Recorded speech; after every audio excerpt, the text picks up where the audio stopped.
تجمع وبيحرق البلد اللي هو فيها، اللي هي البلد اللي هي قوته وادته الجنسيه.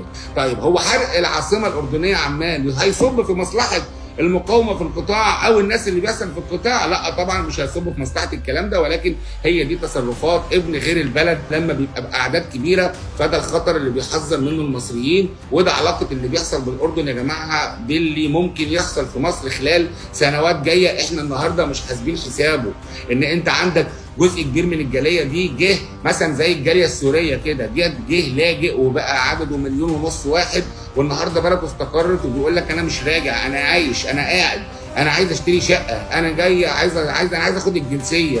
ايه الحلاوه دي يا مصريين؟ انتوا اطيب شعب في الدنيا، انتوا احلى شعب في الدنيا. ده الكلام اللي كان بيتقال للاردنيين من سنين. الاردنيين اخواتنا، والاردنيين على راسنا، والملك الاردني ده فوق راسنا، والملك الاردني ده بعد ربنا سبحانه وتعالى، ربنا سبحانه وتعالى في السماء وملك الاردن في الارض. النهارده مظاهرات ضد ملك الاردن وضد السفارات الاجنبيه اللي هناك، وبيولعوا في العاصمه الاردنيه.